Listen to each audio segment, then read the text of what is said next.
Good midday. It's 12 o'clock, high noon. So thank you all for coming out today to the Southeast Ohio History Center. Is that too loud? Can you hear? And for our Lyceum Luncheon Brown Bag Speaker Series. That's what it's called. I have to remember each time. Anyway, we do these. We try to do them third Thursday of the month, but holiday season we bumped it up, and I found out, and that was so that we didn't conflict with people's travel, and I found out I conflict with several other second Thursdays of the month events. So apologize whoever didn't make it. Anyway, thanks for coming today. Today we have Michael Johnson. He's marketing director of the Fairfield County Heritage Association and director of the Sherman House Museum in Lancaster, and a graduate of Ohio University. Probably heard of that place. And he brought with him today a special guest, executive director of the Fairfield County Heritage Association, Wendy Gregory. So thank you for coming out today, and I'm just going to let him take it from here. All right. Appreciate it. Thank you.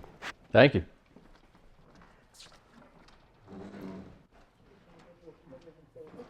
So thank you all for coming out here. Interesting weather. I'm glad it kind of held off. We're not doing this tomorrow because I think it's going to get worse here as the day goes on. So thank you for being here. Thank you for Tom. Thank you to Tom for having me here. As Tom said, I work for Fairfield County Heritage Association. And we are a nonprofit that own and operate two museums. Both of them are in Lancaster, Ohio. One is the Sherman House Museum, birthplace of General Sherman, and the other is the Georgian Museum. We also operate as the County Historical Society. You can join FCHA. It's the best way to support local history in Fairfield County if you're interested. You get free entry into our museums, and you also get our history magazine 4 times a year. This story, Hail to the Chief, was one of them that I wrote. That's included in this. But we'll get to the real reason why you're here, which is about Chief Tarhe and the Wyandot, which were a major native tribe here in the state of Ohio, especially around Fairfield County area. You can find their name spelled multiple different ways. The double T is the French version. That's the one that they use today. So the tribe is now in Oklahoma. That is their center, and they use the French spelling. The Wyandot tribe has 12 clans. Tarhe is from the Porcupine clan. All of the clans are named after animals. And they're descendants of the Huron tribe. Huron is the name given from the French, which just means bristle-haired. That's the way that the French described them, so that's where we get the name Huron. They were forced out of their homeland. Their original homeland is Canada, and they were forced out of there due to constant war with the Iroquois, something they have in common with a lot of other tribes. They were pretty expansionist, right? They were, yes, they were. And they had a large presence around Detroit and especially Ohio. By the early to mid-18th century, they claimed nearly all of what would become Ohio. And the way it worked was, I don't know, I always had the comparison to the Wyandot as almost like the mob boss. Like, they didn't tell you couldn't be in Ohio, but if you were here, they knew you were here. So it was kind of those things where if, like, you were Shawnee or Potawatomi, if you were here, you kind of checked in to let the Wyandot know you were here. So it was one of those things. Are they here now? They are not. Where are they? Oklahoma. They were forced. They were forced, yep. But I'll talk about some of his descendants and still meeting with them, which is interesting. The seal of the Wyandot Nation is really interesting. The turtle plays a huge part in Wyandot culture. They believe that the earth was formed on the back of a mossback turtle. So you'll find a lot of references to turtles when you talk about the Wyandot. On their seal, the willow branches, that just represents the renewal of life. My favorite part of the seal is that the turtle is holding both a war club and a peace pipe. And that was the Wyandot's way of saying, we will meet your energy. With however you approach us is how we will approach you. We can do either. And they had no problem with doing either. The fire that's on the back of the turtle is known as the council fire. And the Wyandot were regarded as keepers of the council fire due to their leadership and advice. And they held the majority of tribal councils in this area. And then the shield that's on the back, you'll notice, has 12 points. Those 12 points represent the 12 clans of the Wyandot, which I put there, and it's maybe a little difficult to read. A lot of references to turtles, other animals, and of course porcupine, which is where Tarhe's clan is from. And I do want to point out this image and others in the presentation I've used with permission from the Wyandot Nation Cultural Center.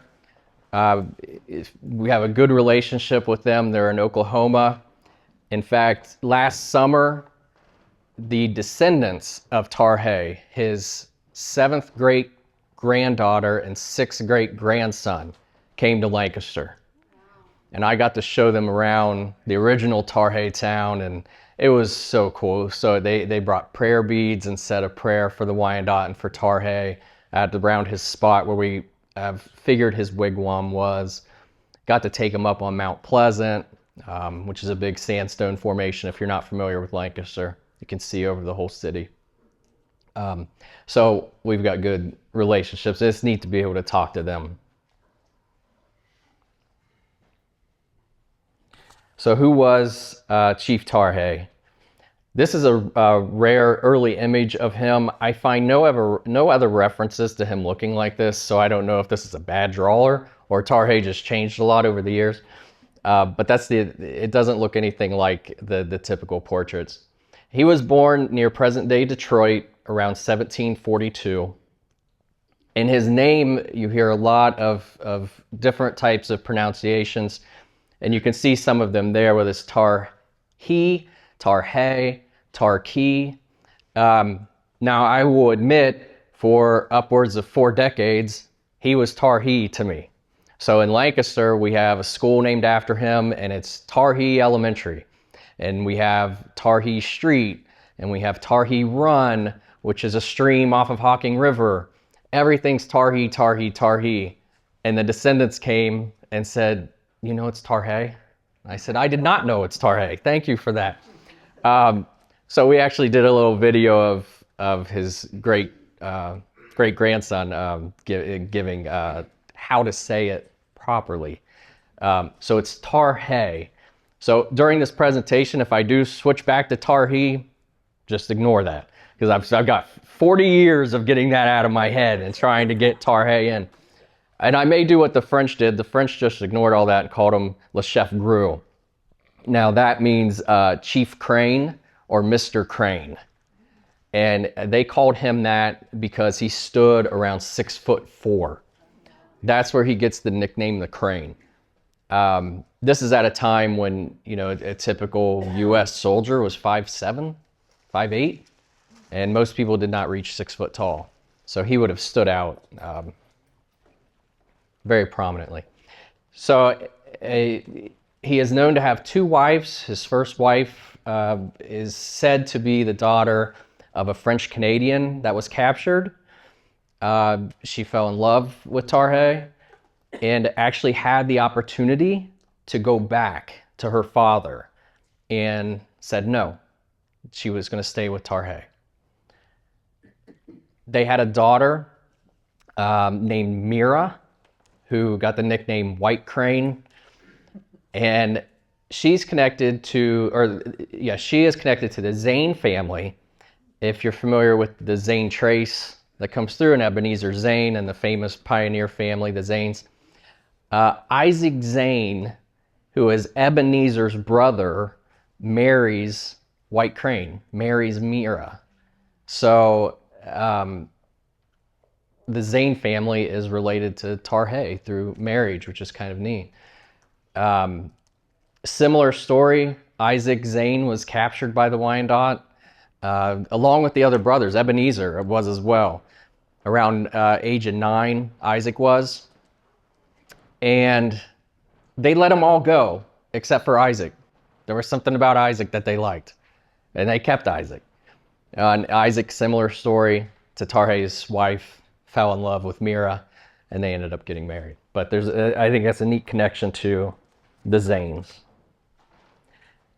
Now, Tarhe is born in a really tumultuous time, and that kind of his whole life is going to be lived in either war or just after war. This man will live very little in peace. There is constant war, losing their homeland, and as I said, by 1740s, the Wyandot did lay claim to nearly all of Ohio. However, British colonists were just starting to come in. So they finally had peace in Ohio from the Iroquois, and now here come British colonists trying to move west. The French and Indian War is a result of that conflict between the British and the French, and the Wyandot choose to side with the French. And you're going to see this a lot with the Wyandot. They will always side with the country that they feel will try and preserve their land. In the end, the Wyandot pretty much know none of them are going to preserve their land. But they're going to side with those that they feel have the best opportunity. So in the French and Indian War, they side with the French. The French lose that, and they cede land to Britain, which the natives do not understand. And their thought was, we didn't sign any treaty. You guys did. This is between you. This is still our land. And that's going to lead to rebellions such as Pontiac's Rebellion, which are basically natives refusing to agree by these peace treaties of these two European countries. It's going to last about 3 years, brutal killings and raids. And in response to that, we get the Proclamation of 1763, which is from King George, who basically draws a line down and says, okay, no more settling to the west of this line. And this was a way to kind of calm native fears, to stop things like Pontiac's Rebellion and other rebellions from taking place. And so the king draws this line. As we all know, Americans love to be told what to do, and they listened and didn't go cross that line. Of course not. They ignore that line. More conflict comes. Even people like George Washington are still scouting land, still prospecting. No one's paying attention to this line. To be fair, I don't think it was meant to be permanent. It was more like just sort of trying to get the natives calm again. Sure, but they didn't care if it was temporary. They weren't listening to it. Yeah, either way. Following that, 5 years later, we get the Treaty of Fort Stanwix. The Treaty of Fort Stanwix is, again, one of these treaties that were signed between the British and other native tribes, not including the Wyandot, not including the Shawnee, not including the Miami, the Potawatomi. It's a couple Seneca tribes, Oneida tribes, but what it does is takes the land of Kentucky, basically.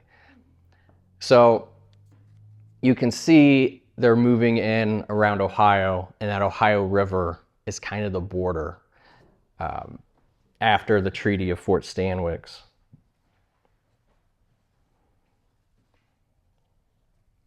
So I do want to talk a little bit about Point Pleasant, because and Logan, since we're so close to Logan. Tom, I think Tom, one of the emails said, are you going to talk about Point Pleasant? And was Tarhe at Point Pleasant? And you say that. He was at Point Pleasant. And I figured down here I would definitely have to mention Logan. Logan was a Mingo, wanted peace with white settlers, did not want to be involved in any war until what was called the Yellow Creek Massacre. And this was basically a slaughter of a number of Mingo, including the brother of Logan. And you can look it up. There's all kinds of stories about the Mingo were kind of invited over to speak, and they got them drunk. And as they're drunk, they're attacked and killed. Logan's brother, a number of Logan's female relatives are murdered in this attack. So Logan comes back and is absolutely furious and suddenly doesn't care about peace anymore, doesn't want any peace, and starts raiding white settlers who have crossed into Ohio. He's going to start taking scalps. It's going to lead to Lord Dunmore's War, which there's been so many books and things written about Lord Dunmore's War.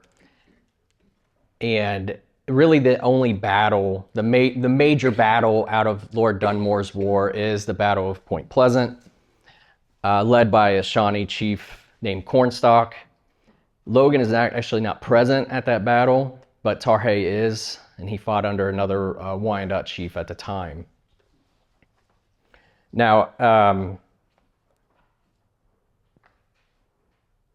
Lord Dunmore will go find Logan, and this leads to, I don't know if you've heard this story. I don't know if I'm because Logan's down here, so I feel like, am I just talking to the choir here? No. Okay.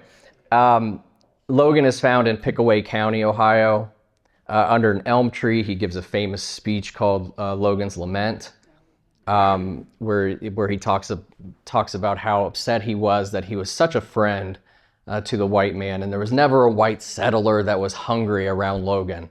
And Logan always fed them, Logan always housed them, and then to do this to me just changed the course of his life.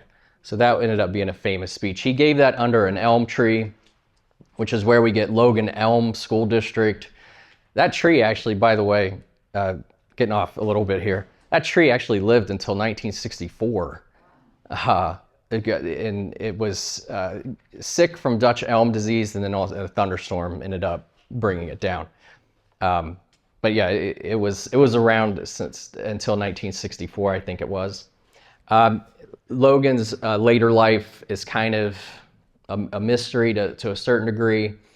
He continues to raid white settlers, and then eventually is assassinated by his own nephew at the kind of behest of other family members who think Logan's lost his mind. So I wanted to mention Logan because I was so close to being down here. What's that? Who will mourn for Logan? Who will mourn for Logan? Yes.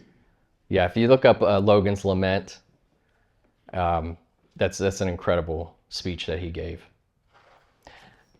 So following Lord Dunmore's War, of course, we get the American Revolution. The Wyandots, the majority are going to support the British for the exact same reason that they supported the French. Well, the British are at least trying to set a line. They're trying to do this proclamation line. They're trying. The Americans, we know, are not trying. The Americans are going to move west regardless. At least the British are faking that they're trying and that they care. So the Wyandot are going to support the British in the American Revolution. That's what Tecumseh did also. Yeah, and we'll get to Tecumseh. Spoiler alert, for those who haven't finished the Ken Burns documentary, Americans win the revolution. And again, they cede the Northwest Territory, which again, the natives do not agree with the way this is handled. And basically the natives see this ownership following the American Revolution turn to this. This is now American land.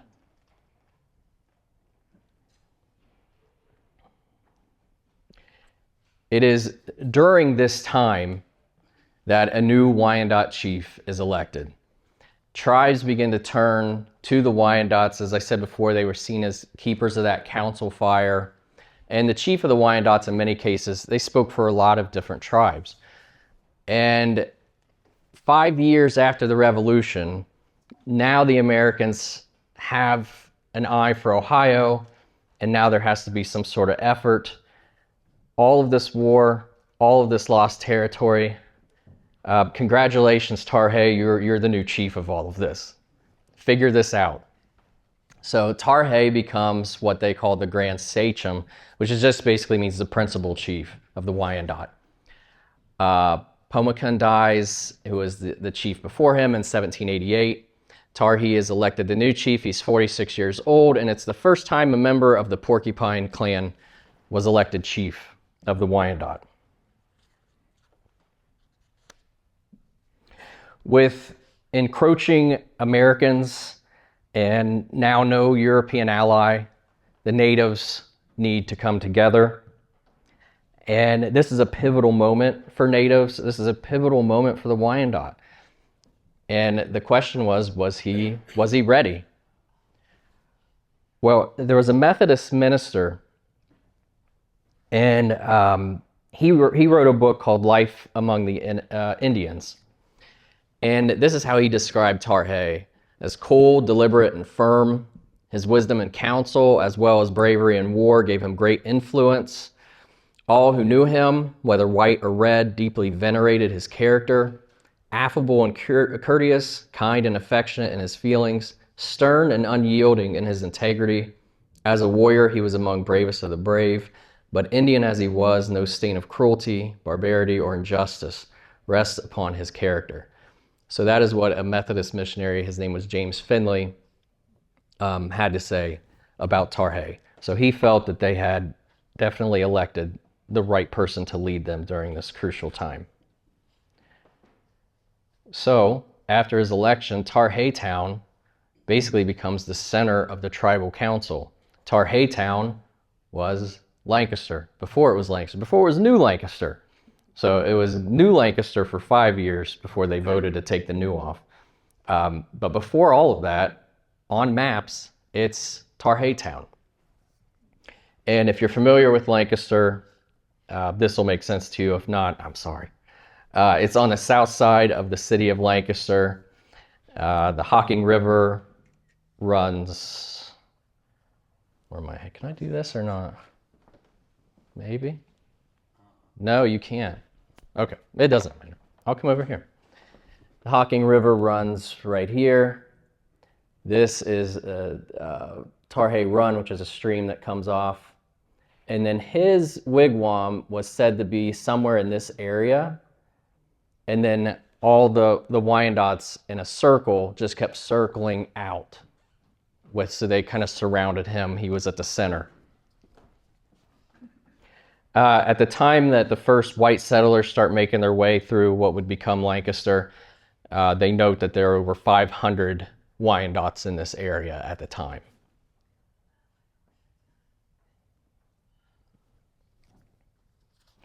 So the goal was to hold the Ohio River. Like, not another step. The Ohio River has to be our border. This is what we have to hold. So in order to do that with no European ally, several tribes come together and form what is known as the Western Confederacy. Tribes like Wyandot, Chippewa, Mingo, Miami, Delaware, Ottawa, Shawnee, Potawatomi, and others all joined together into this Western Confederacy. Leaders at this time include Little Turtle of the Miami tribe, Blue Jacket of the Shawnee, and of course, Chief Tarhe, the Wyandot. This will end up leading to what we end up calling the Northwest Indian War. President George Washington attempts a peace that never gets off the ground. It fails, so he looks for a military solution. And the first battles actually go quite well for the natives. The Battle of Kikianga was in 1790, and that was General Joseph Harmore of the Americans. And he is told, he starts out at Fort Washington, which is now Cincinnati. And he is told to attack Kikianga, which is in northern Indiana. And this was the stronghold of Little Turtle. This was the Miami stronghold, was Kikianga. And they felt that Little Turtle was influential, and we'll attack, we'll start with them. This battle goes horribly for the Americans. Most of them are militia. They're underprepared. They're undersupplied. The terrain is difficult, and the natives absolutely rout them. They do things where they bait the Americans. At one point, they have set up a camp where they had put things kind of poured out, like, oh, we're in such a hurry, we left all this stuff behind.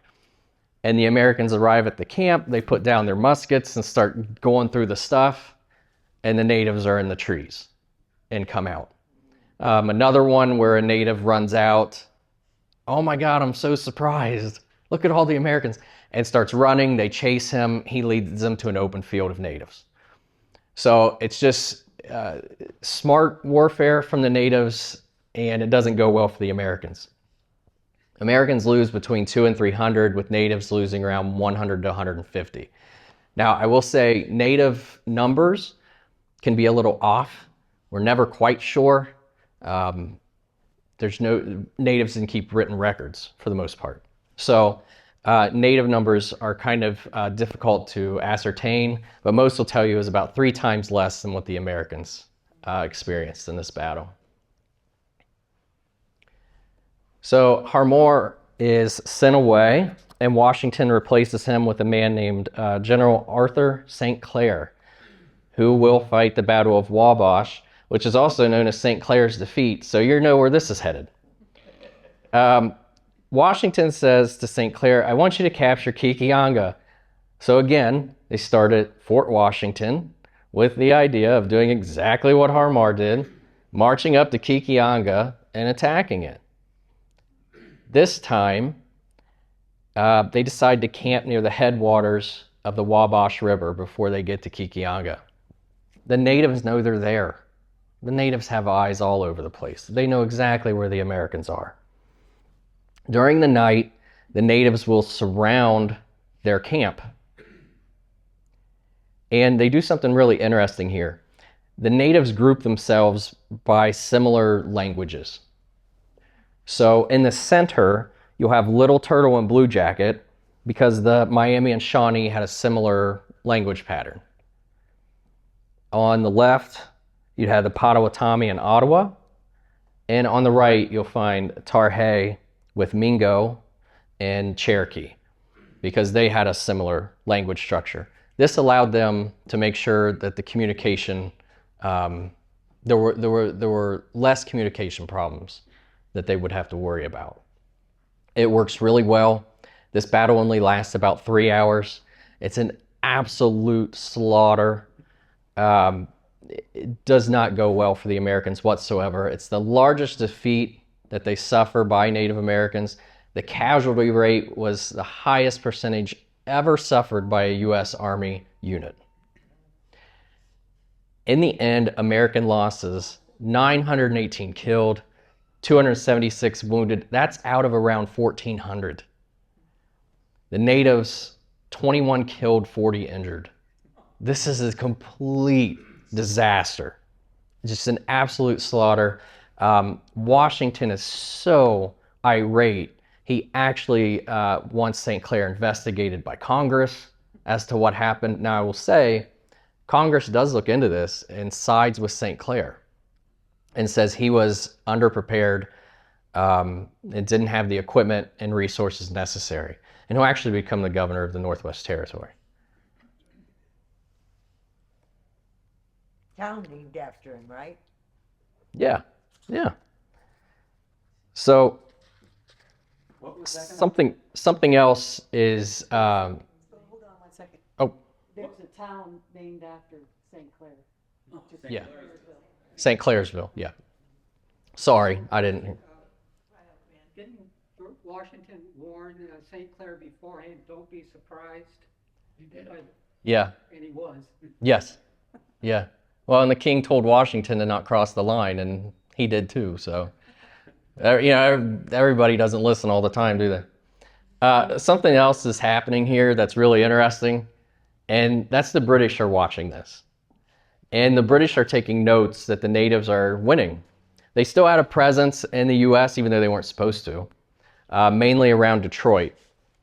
They're quietly encouraging the natives, hey, don't surrender. And they're going to start giving them weaponry. and trying to do things a little bit under the table. After St. Clair's defeat, Tarhe, Little Turtle, Blue Jacket, they go to Detroit and ask for British help. They tell them that we can do this. You see what we can do. We just need a European ally. Now the British are not going to get involved. And one of the reasons is because there's this man in Europe starting to come to power named Napoleon.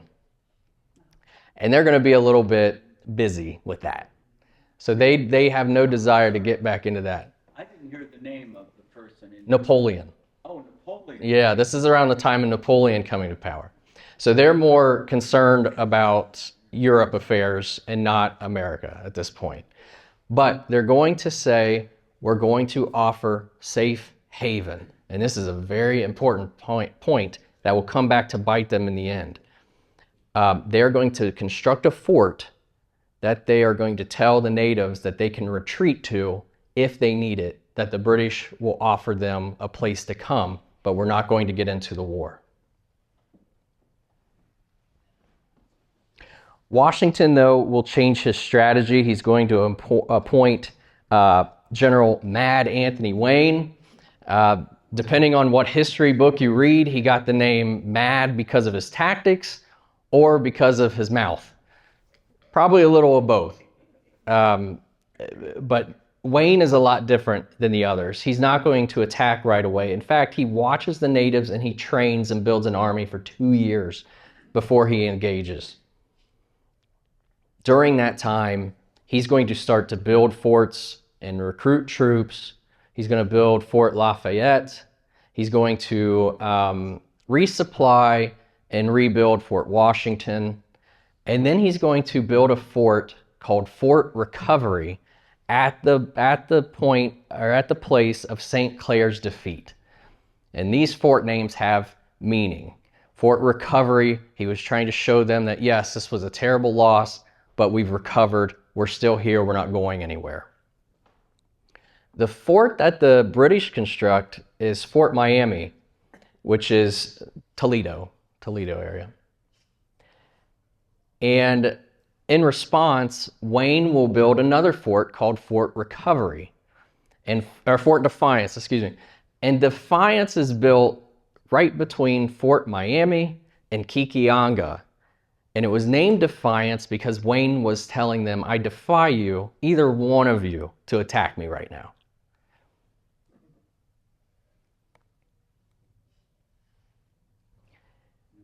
Now this is going to lead to the Battle of Fallen Timbers, which is one of the most consequential battles in American history.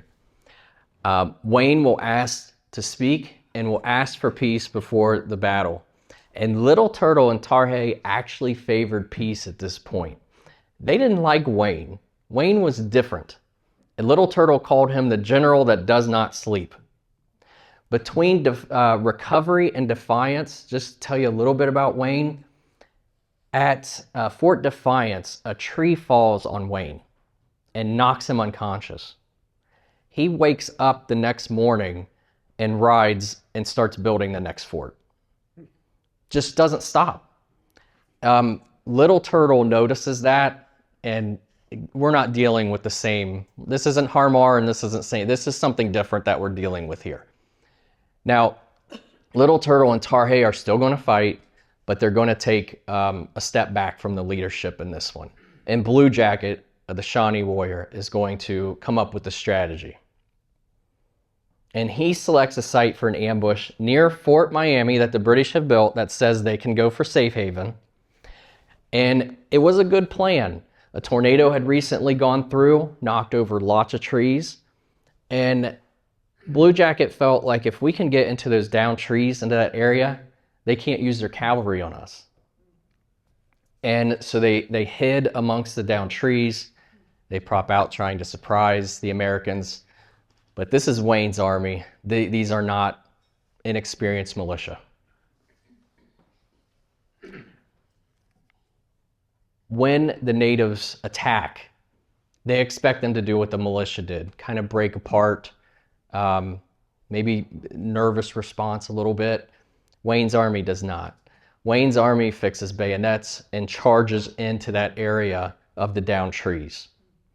The natives begin to retreat a little. They start to move away from that protection, and as soon as they do, the cavalry comes in and starts cutting them down.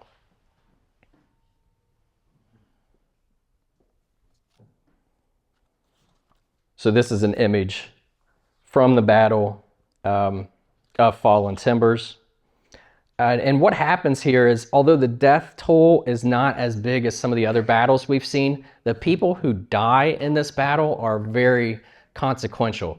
A lot of the native leaders are killed in this, leaving the natives leaderless.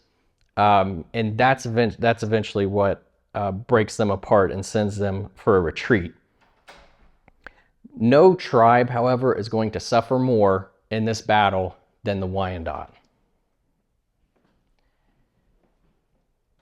Now, it's brave to not believe in retreating, but that comes with major consequences. And the Wyandots didn't believe in retreating, and they will provide the cover for the natives that do.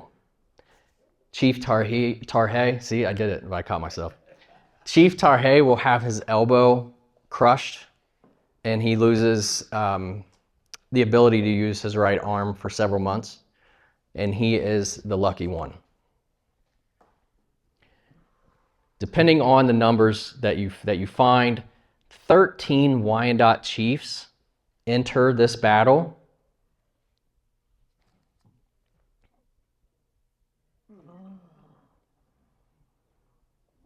And by the end, only the Grand Sachem is standing. Chief Tarhe is the only Wyandot chief that survives that battle.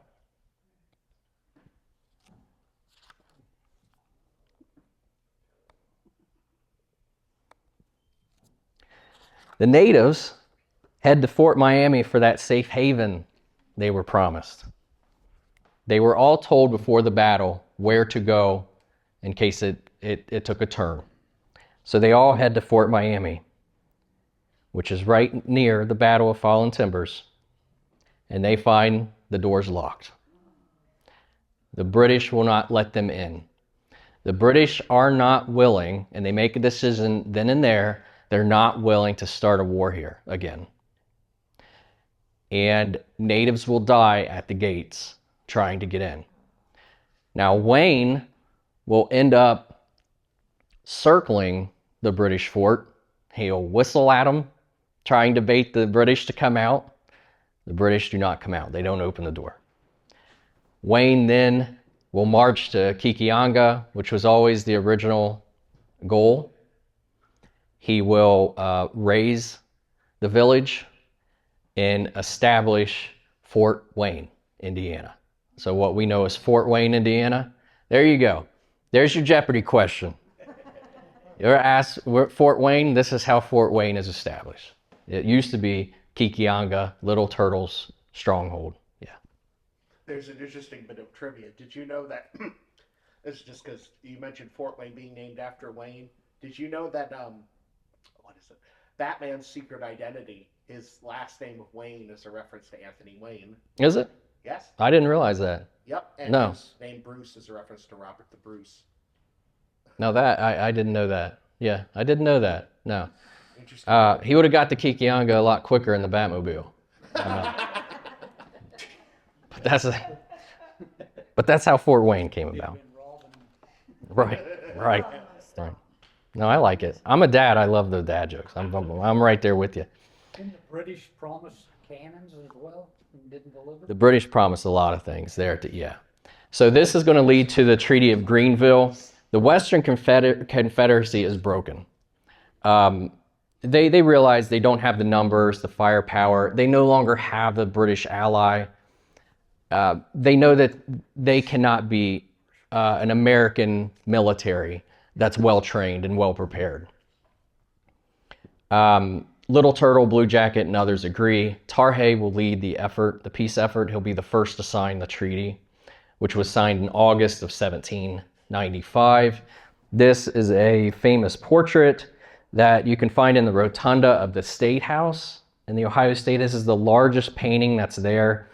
It's something like 20 by 20 feet. It's huge. But it's an incredible piece. And over here to the left, circled in red, that is Tarhe.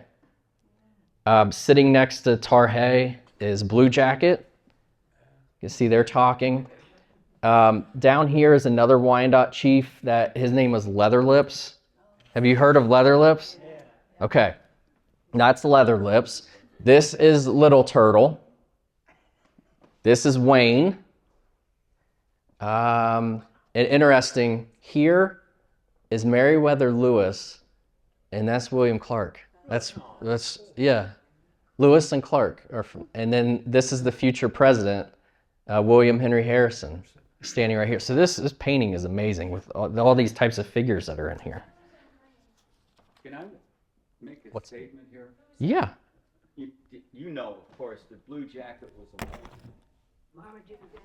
Marmaduke Van Swearingen. Yeah. I found that to be really interesting, that he was a captive and then became leader of the Shawnee. That's pretty cool. There's a couple books that says that's not true. Yeah. There are. Yeah. There. Yeah. I don't read those books. Yeah. I don't know who's in green. I feel like that should be. It's a significant person. I can't remember who's in green. How old is this painting? Could be. Yeah, it's not Batman. I know it's not Batman. Yeah, I don't know. That's a homework assignment, I guess. I left you with something there. Tarhe, this is so neat. This is his mark. So they would sign the native's name and then ask them to put their mark next to it. And this is Tarhe, which I told you, he's from the Porcupine Clan. This was his mark.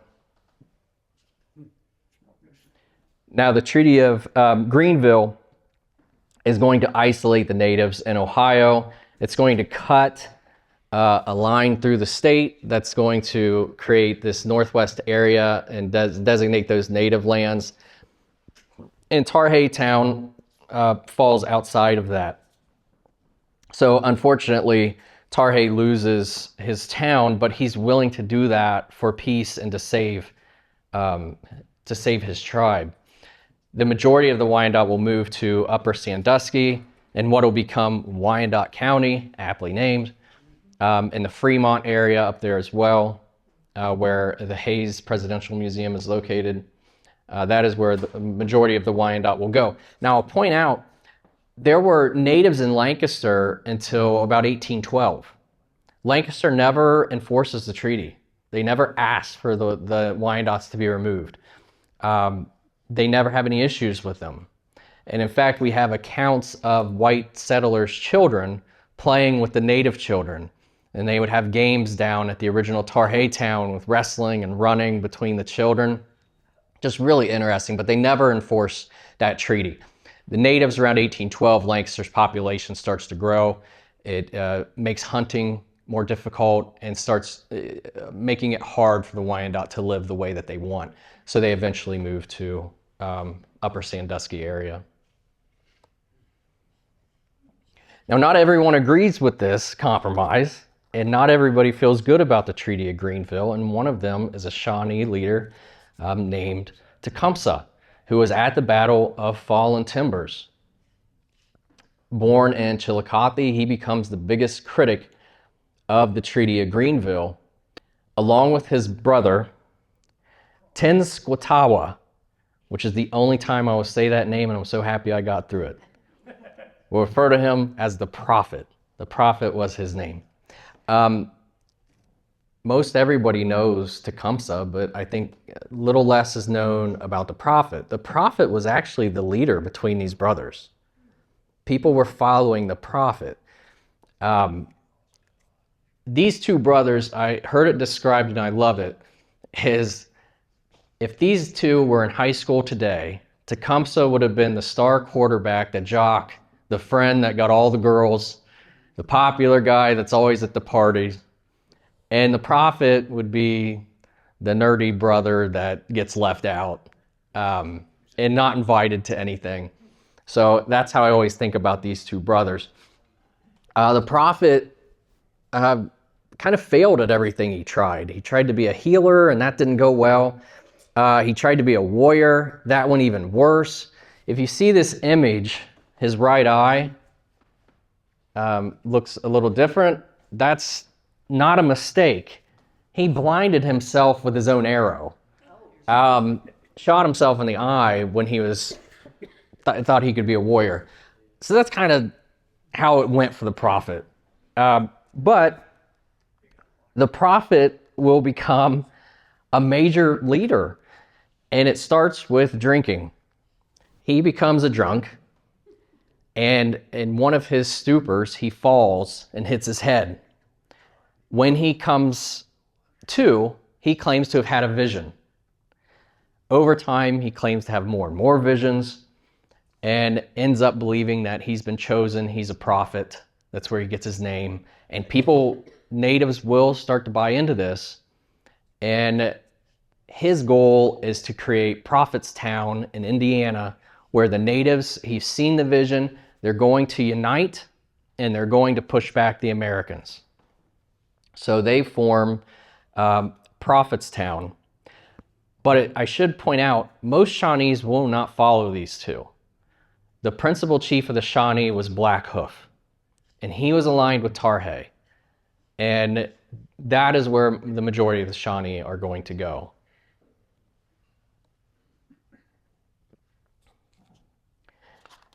Now, Tecumseh is recruiting warriors to go to Prophetstown, and he is struggling because of people like Tarhe, because of Leatherlips. These are influential people who, for the first time in a long time, are living in relative peace. And there are a lot of natives who have no more thirst for war any longer. And Tecumseh is struggling because of this. So what he decides, and the prophet as well, is that they're going to go after some of these leaders who are working with the Americans, and they're going to execute them to show that this is not the way to go. The way is with us. And he calls for the execution of Tarhe and others. The idea is to charge them with witchcraft, which was punishable by death immediately. And they are unable to get to Tarhe. Tarhe is surrounded by loyal warriors. He's always in a crowd. He's not easily taken. However, they do get Leatherlips. Leatherlips, unlike Tarhe, lived in kind of solitude, and he is approached by the people that prophet sent, and according to some reports, even Leatherlips' own brother is in on this. They approach him, tell him that he's been charged with witchcraft, and his sentence is death. No matter what Leatherlips says, it's not going to matter. He knows he can't get away, he can't fight. He will go, he'll have a last quick meal of venison. He will put on some ceremonial garb. He will go out and kneel, where he'll be tomahawked by these men that showed up. He doesn't die straight away after the first two strikes, and the people sent to kill him point to him and say, see, he is a witch. This is why we're doing it, as a way to kind of justify that he was in fact practicing witchcraft. If you go to Dublin, you can visit this site here.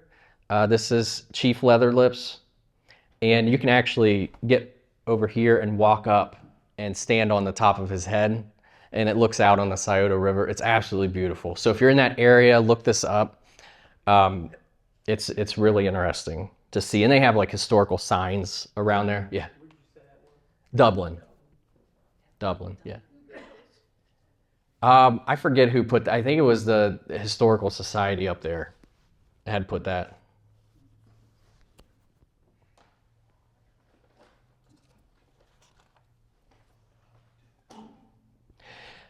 So William Henry Harrison decides to make a visit to this new Prophetstown. Now, Harrison, as he's approaching, Tecumseh has gone to recruit other natives in the South, southern tribes, to bring them up to Prophetstown.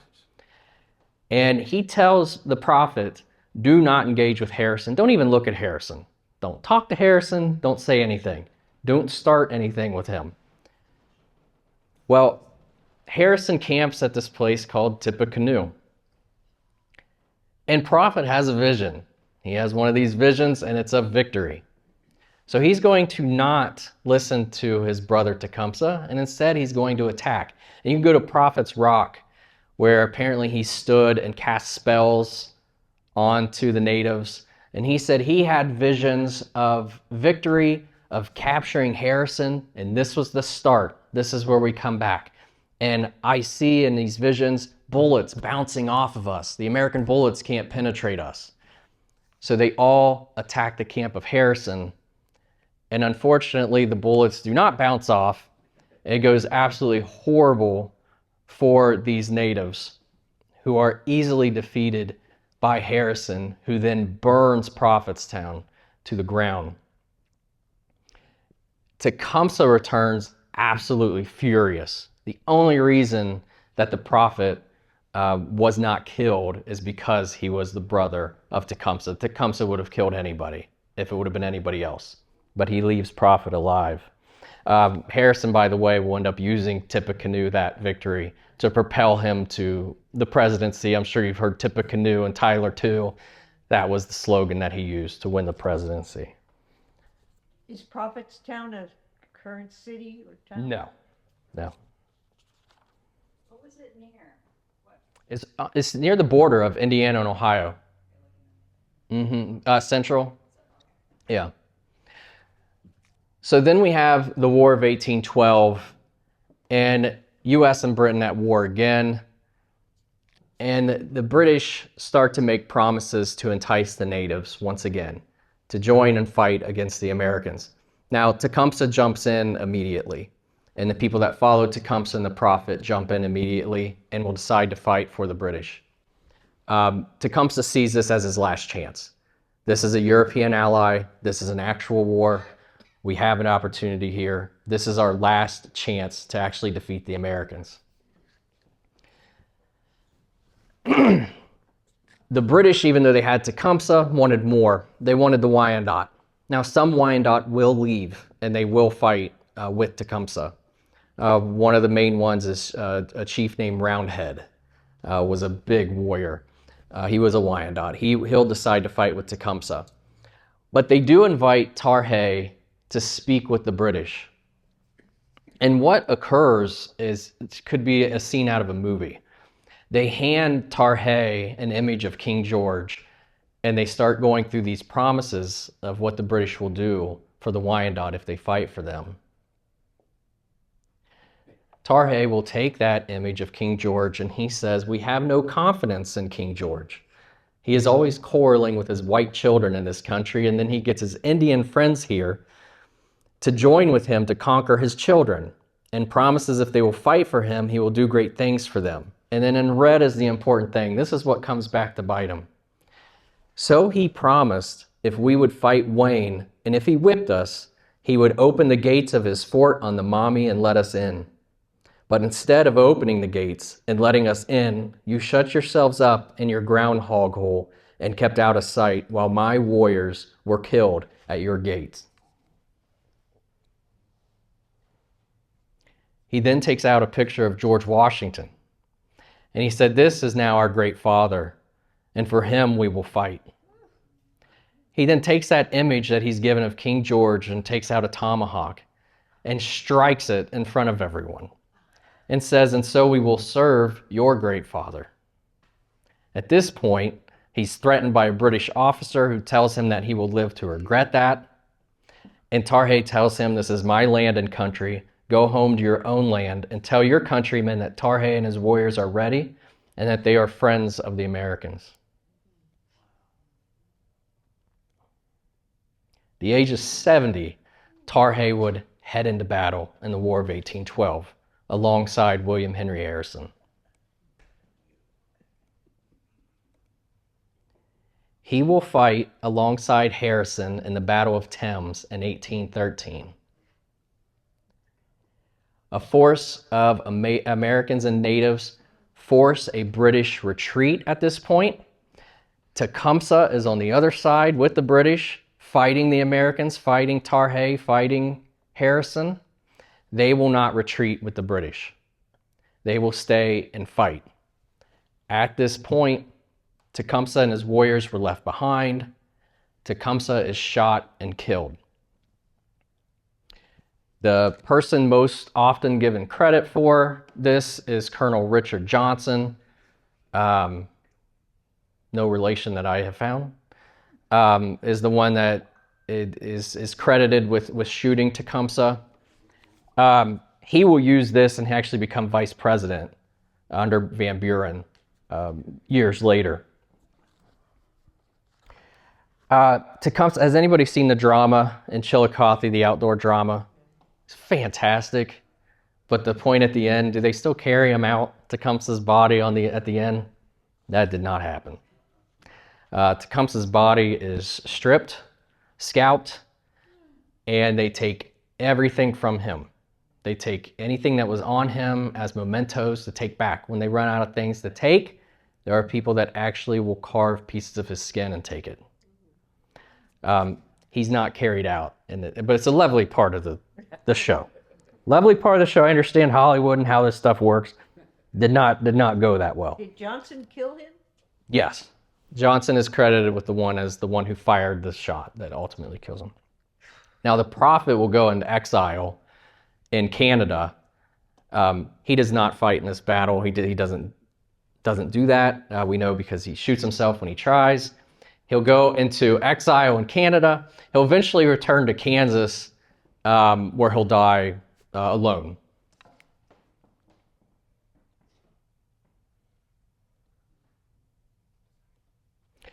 Following the war, Tarhe returns to Upper Sandusky and will live the last remaining years of his life finally in peace.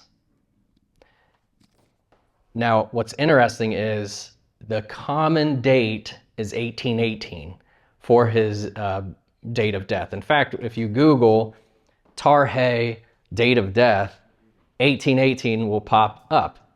And there is a memorial marker in Upper Sandusky that says died here in 1818. It's wrong. And this comes from a document that his seventh great granddaughter, who is here, said there is something that someone showed me in the National Archives regarding Tarhe's death. We think it's wrong. So I looked into it and found this document. Now, I think what has happened over the years, this document has gotten out of place, or if you go to search it in the National Archives and people are searching for Tarhe, it doesn't come up because Tarhe's never mentioned. The crane is mentioned. So this document mentions the crane, and I'll zoom in here on a transcription of it. It's from 1816 in January, and it's a letter from Captain Drake to Meigs, R.J. Meigs, and it says the crane is dead. He died in December. They, the Indians, appear in great confusion. Some of them inform me that they would be glad to sell their lands and go away. So this was January of 1816, saying that the crane has died in December. Therefore, he didn't die in 1818. We now know he died in 1815, around the age of 73. Now, if you didn't want to take this at its face, we actually have from natives a message that was sent from 8 different native chiefs representing Wyandot, Shawnees, Delaware, and Senecas that was sent later that same year. And it included this following passage. We wish our great father to know that it was the desire of our principal chief, Tarhe the Crane, who is now no more. So the natives are admitting here in 1816, he's already gone. So it's interesting. It shows you that history continues to be written and continues to be changed. And now we have apparently a monument to look at. I don't know what I'm doing with that. So in 1818, I think where the confusion comes from is that a large contingent of tribes enter Upper Sandusky to discuss what the next moves are going to be and to mourn Tarhe. And they took that as kind of the funeral rather than a session of discussing about the moves for the tribes and to mourn Tarhe. That's when they came together to mourn Tarhe. So I think that's why it gets confused as his funeral or his death date. His popularity was unmatched. That funeral was the largest ever for a native chief. Americans who were in attendance say they couldn't recognize the natives that showed up because they showed up with no decoration, in plain clothes. So they couldn't tell who was who most of the time. They sat in large council houses, bowed their heads, and remained for several hours, many of them weeping the entire time. Harrison will go on to say that he was venerable, intelligent, and upright man. He was the noblest of all the Indians that he ever came in contact with. This is the marker you can visit. It's in Upper Sandusky. It is literally in the middle of a cornfield off the side of a road. And died here in Cranetown, which is what they called his settlement, in 1818, which we now know is wrong, and we will have to do something with that. Just a sticker or something. We'll fix it. We'll do something. On that monument are these words, which sums up Tarhe perfectly, which is distinguished Wyandot chief and a loyal American. There was a question about. Oh, I'm sorry. Yeah. Not a question. When you talk about the council, they never found the body. Right. Yeah. Yeah. Yeah, so they don't know. They don't know. Yeah. We do know that he wasn't carried off, though, by Batman or anybody else. So I'm often, one of the things we talk about after this is who was right. Tarhe, Tecumseh, they both were right, in my opinion. They both were trying to do what was best for their people. Tecumseh felt like no matter what they did, no matter what they gave, it was never going to be enough. He was right. Tarhe felt like this was the only way to preserve the bloodline. Like, our tribes are going to die out if we continue to fight. He was right. So they're just two different choices. Tarhe had a lot of pressure and a lot of lives that he was speaking for, where Tecumseh had an immediate family. Tarhe's thinking bigger picture. He's thinking an entire tribe. He's thinking other tribes that he's speaking for. So he's trying to preserve that bloodline and try and avoid any more war. So I don't think there's a right or a wrong. I just think it's different approaches. And in the end, both men were right. I thank everyone for being here. I think most people know Tecumseh. I think you know the name, and hopefully now you know Tarhe and know how to say Tarhe, and have a little bit more respect for this man as well, because I think he deserves it. So thank you all for coming out, and thanks for having me today. Appreciate it.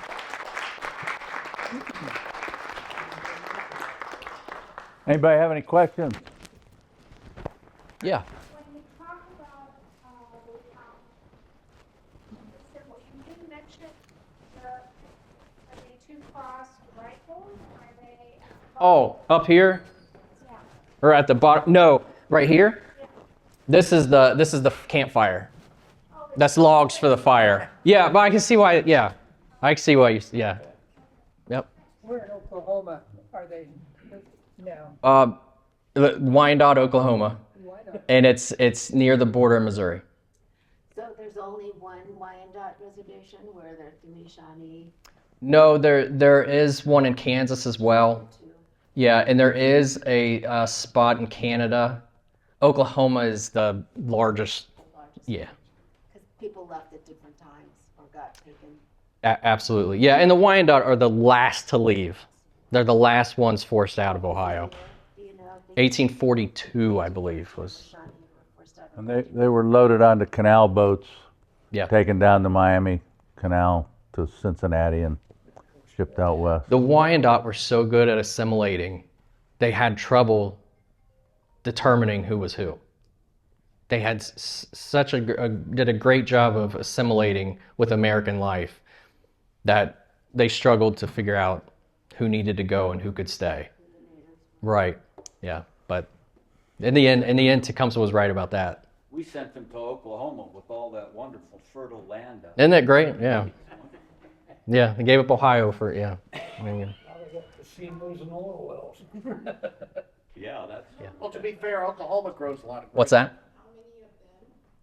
How many total Wyandot left? I don't know the total. I mean, it's a large group. I would not want to venture a guess. I wouldn't want to say. What you call large? It depends on what we're talking about. Hold his feet to the fire. What can you say about the prophet's vision that I've always heard about and have been fascinated about of this eclipse, solar eclipse, and how he knew about this? Because I understood that a lot of the Federation or Confederation of Tribes thought of him as you described. He was sort of an alcoholic who maybe wasn't to be trusted as a leader, but I always heard that this kind of galvanized everything because he really could see and predict darkness over the state. Yeah. But I've heard various things about how he may have known about that. And I Yeah. just wonder how significant was that in that particular vision, and how you think he may have understood this was going to happen. Very significant, because now I've not ever found how he knew. But cult leaders only need to be right once, right? and that is something that they could point to. And Tecumseh was shooting star. So that tied into this whole cosmic reality of the prophet, and it, yeah, so that absolutely helped sell that. I can address that a little bit. Please do. It's thought that Tecumseh is the one who found out about that when he was on the road traveling to organize his Confederation of Tribes. And he knew a date for it, but they didn't know exactly where it would happen. And it's likely that Tecumseh and the prophet, neither one of them experienced the total eclipse because they were outside the path of totality in 1806 when that happened. But they called it ahead of time. And so they gained a lot of street cred, you might say, for having called that. And it was in response.